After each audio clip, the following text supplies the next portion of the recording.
Hey guys, beat another game in my October gaming marathon, and that game is Parasite Eve for the PS1. Now, this is a game I've been wanting to play for a long time.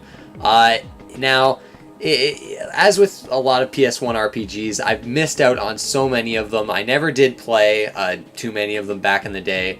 And this was one of the ones that's always interested me because it was billed as like a survival horror, like Squaresoft they tried to mix survival horror elements and RPG elements. And this game is, after playing it, I want to say it's definitely, I know apparently Parasite Eve 2 is actually more survival horror than RPG is, at least that's what I've heard. This one, I'd say, it's a JRPG. It's got very slight survival horror elements, but it's actually not, it's more of a JRPG. Basically, I'll start with the story for this game. You play as Aya Bria, like a 25-year-old cop for the New York Police Department, and the game begins in you're going to an opera type play, and all of a sudden, people start bursting into flames. They just combust, and it's this horrific FMV cutscene. This game's full of FMV cutscenes. And I don't want to spoil too much, but you're trying to figure out why these people are combusting. Now, this storyline is strange. It is bizarre. Now, it's based on a novel, Parasite Eve. I think this is like a sequel to the novel, a Japanese novel. I'm not too familiar with that. The storyline here, without spoiling too much, I never felt totally engaged with it, and maybe it's because it felt so silly to me, especially towards the end. Towards the end, this game gets absolutely batshit insane. It's a very Japanese game as far as the storyline goes. It's got some intrigue to it, and I like the characters. The main character, Aya, I love her. She's a great character. A lot of interesting side characters. There's a good amount of humor to this game too. There's not too much of it, but there's just enough humor spiced in there. So it doesn't take itself too seriously. And it's hard to take this game seriously because of a few presentation elements that I'll get into a bit later. But overall, the story, I don't hate it. I found myself much more engaged with the gameplay of this game.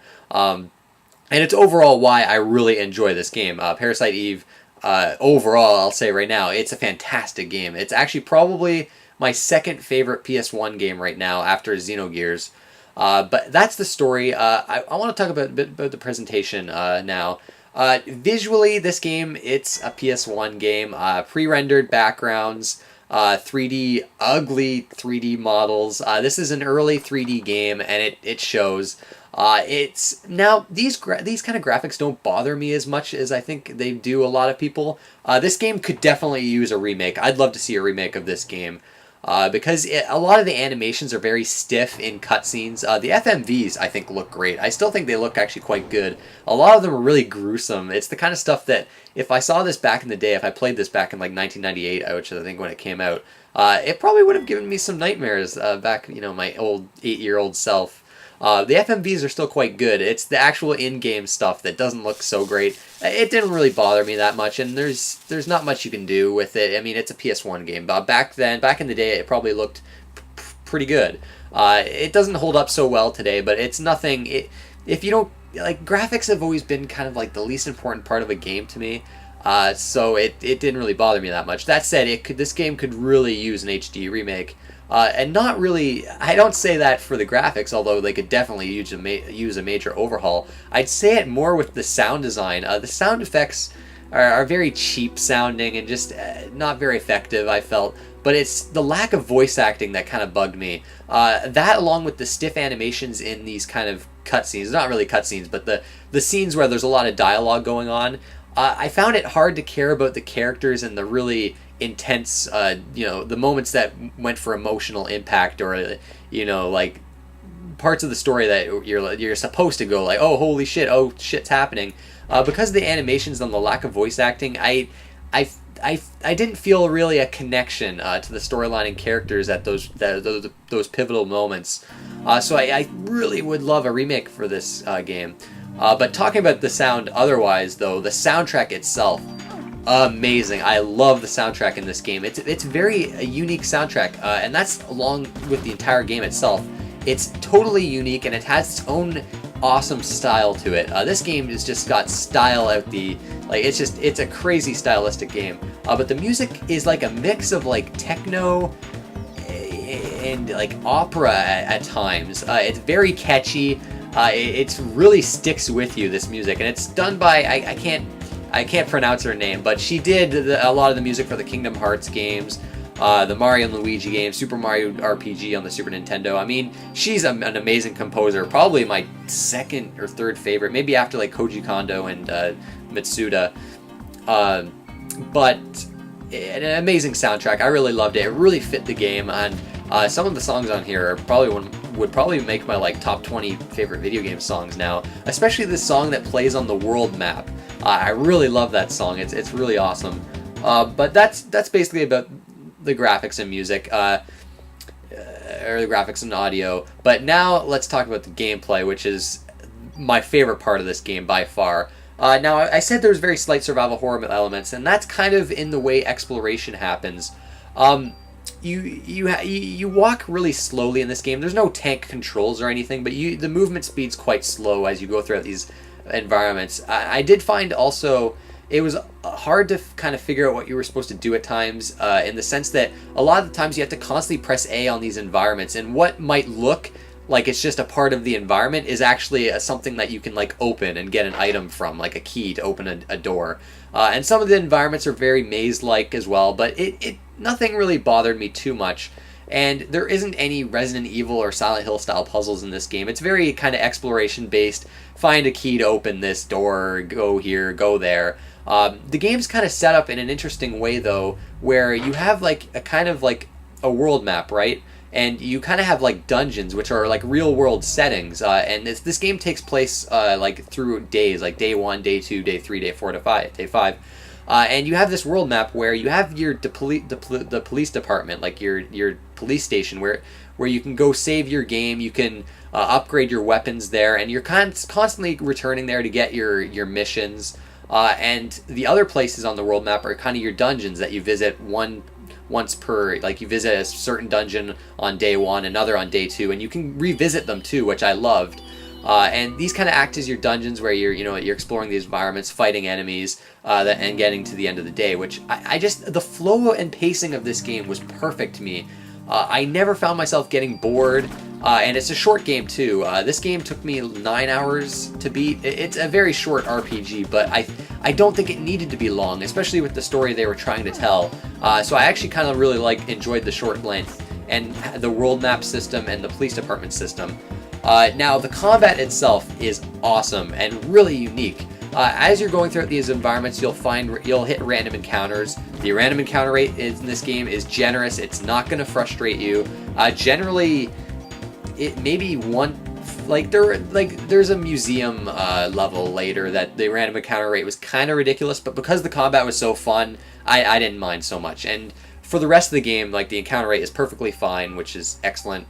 But the combat itself, really, really fun, where you'll get into these random encounters and you can move around these battles, and the enemies are on the map in real time. It's kind of a turn-based real-time mix of a battle system where you walk around waiting for a gauge to fill up, your action gauge, where once it's full you can take an action, whether it be to shoot the enemies with your guns or your melee weapon, or to use your parasite powers, which it basically functions as your magic powers that you'll gain every few levels or so, and you'll definitely have to make use of them. And that's another meter. Your magic meter will fill up as well. And so once that meter's filled up, you press the X button, and then you kind of choose your target, and you can pick what bullets hit certain enemies. You don't have to waste all your bullets on one enemy. You can shoot like one enemy, and another enemy with 3 bullets.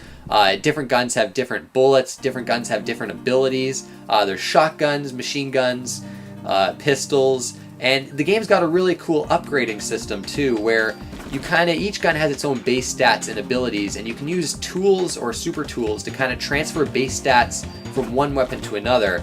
Now, you can basically, what happens though, is you'll take stats or an ability from one weapon and transfer it to another, but that weapon that you transferred the stats from will be destroyed. So you're kind of choosing one particular gun that you really like throughout the game, and constantly taking old guns and applying your stats to that gun that you're using throughout the game. And you kind of pick your own favorite gun that you want to use. I found the rifle, one of the rifles and a machine gun to be the most effective for me. But there's different, there's bullets. There is actual ammo in this game. You got to be wary of your ammo. Thankfully, though, you'll never run out of ammo in this game. You have a melee weapon just in case, but I never ran out of ammo. Enemies will always give you a bunch of ammo, so you won't have to worry about that, which I liked that, actually. Now, the inventory system itself, obviously you'll get also healing items and random things like that. You're not given much inventory space. You can upgrade that with your bonus points, which you get from leveling up. You can put them into weapon stats, and your action meter rising up and stuff like that every level up. But the inventory is not very big. It's never very big. You're constantly doing inventory management, and ordinarily I wouldn't like that, but in Parasite Eve I found it okay. I didn't find it that bad, because I think if the inventory was too big, this game would have been too easy, I think, all throughout.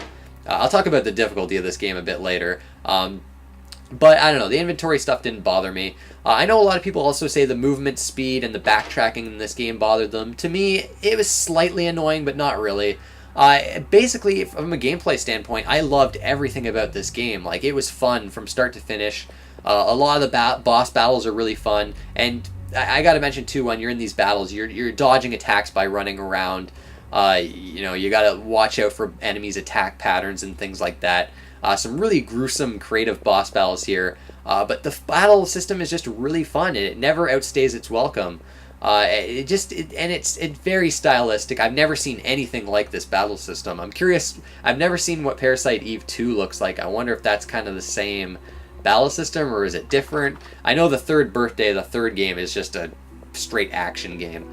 But when I say this game is not really a survival horror game, I say it in the sense that the storyline and what happens in the game, like, there's no scary elements to this game, and because of the RPG qualities of the game, where you'll be running through this environment and then random encounter and you see the enemies, it's not a scary game. It never felt like a horror game to me, like, really ever. To me, it's just an RPG, which is odd how I'm kind of featuring it in this horror games month, but I don't know, a lot of people still like to consider this a horror game, so why not? Now, granted, this game, as much as I love this game, I think my main issue with it is the difficulty curve, and one other, and the ending, which I'll talk about a little bit later. Now, the difficulty curve in this game is really weird, where the game starts out fairly challenging. Enemies do a pretty significant amount of damage to you. You won't have much ways to heal your character, and you really got to be great at dodging the attacks, or you'll die quite often.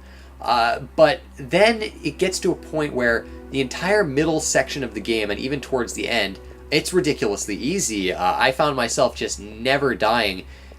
Part of it has to do with the fact that one of your parasite powers is a healing power that you can use outside of battle, and this meter fills up fairly fast even in battle, so that by the time you're finished a battle, you'll have enough of your parasite meter to kind of fill your health back up to full, and you're always getting health items as well. So, I don't know, and maybe it's just the way I upgraded my weapons, but I just didn't really have a problem throughout this entire game, pretty much. Up until the final boss battle, which was very difficult and quite long, a multi-part battle. Okay, and now here's where I'm going to talk about the thing that pissed me off the most in this game. Parasite Eve is probably the biggest dick of a video game ever. Now, I think Mega Man X3 is maybe a close second. Now, I say that because the final boss is a very long, very hard final boss where you can't save in any of it. So it took me like quite a long time to kill this boss battle. It took me multiple tries to kill him. One of his forms in particular I found very challenging. I had to use up like all my healing items to kill this guy. So I kill the boss, and then right after, you have to do a kind of like a... I'm going to purposely not spoil things, so don't worry about spoilers. There's an escape section. Now, this is not just any kind of escape section. It's a trial and error escape section where there's a few dead ends in this escape section, right? And if you, I'll give you this perfect example where right in the beginning of this escape section, there'll be a way to go left and a way to go right. And now they give you kind of a map to tell you where you're exactly supposed to go. It's too bad though, because this map is useless. It's impossible to read. And if you stay looking at the map too long, you'll die. And when I say you'll die, game over. Guess what? You have to go all the way back to the beginning of the boss battle that you just fought. The really long, really difficult boss battle. Which is complete fucking bullshit. And I died here. And how I died was it was the stupidest thing ever. Basically, I climbed a ladder. As soon as I got top of the ladder, I died. Game over. Just immediately, game over. And I was just like, what? Okay, whatever. And then I restart, and then it's like, oh, back to the main menu. I was like, I have to start the entire boss battle over? At that point, I was just like, fuck this game. I'm going on YouTube. I'm watching the ending. I killed the final boss. I beat this game. Parasite Eve, you are a dick. And that's not all, because like I said before, there's the left and right path that I was talking about. If you happen to go right, it's a dead end. Game over. You die. You have a 50-50% chance, a 50-50 chance of either dying or progressing. And there's like, I think 2 or 3 points in this escape section where if you don't go the right way, you're dead. If you're too slow, you're dead. If you're not paying perfect attention to this section, you're dead. But the best of all, this is the best. I didn't know this even happened after reading online. As soon as you start this escape section, you'll notice a phone on the wall. And the phones in this game are the save points. So naturally, you'll look at the phone and say, oh, I get to save for this section. My first time through this section, my only time through this section, I didn't see the phone. I just kind of ran right past it. If you try to save your game there, it says, oh, the phone is not working. You hang the phone up and then you die. Game over. What fucking bullshit is that? Like, that is the biggest dick move I have ever heard of in a video game. Yeah, it's kind of funny in a way, but to me, this whole escape section, it can kind of get intense. It's anxiety inducing for sure, but to me, it is like this awful, like this terribly designed section in an otherwise fantastic game, and it really soured the experience for me, pretty badly, because I was loving the game so much up until that point. I thought the final battle was quite good. And then just to have this section right at the end, this trial and error, completely like bullshit section, just really pissed me off. I've noticed this whole October horror game marathon, a lot of frustrations I've been having, but this is one of those instances where it's just plain unfair, and I want to know who came up with this section, like who thought this was a good idea. At least it should have let you use the phone in the beginning, but. Anyways, that was my biggest complaint with the game. That said, though, not really enough to make me not recommend this game, but I will have to warn anyone that plays this game. Watch out for that section. Know what you're getting into for that part. But yeah, overall, Parasite Eve, I was very impressed with this game. I think it holds up quite well, although I'd really like to see a remake. Don't know when I'll get around to Parasite Eve 2, but I'm definitely looking forward to playing it after going through this game. But anyways, I want to thank you guys for watching, and I'll see you next time.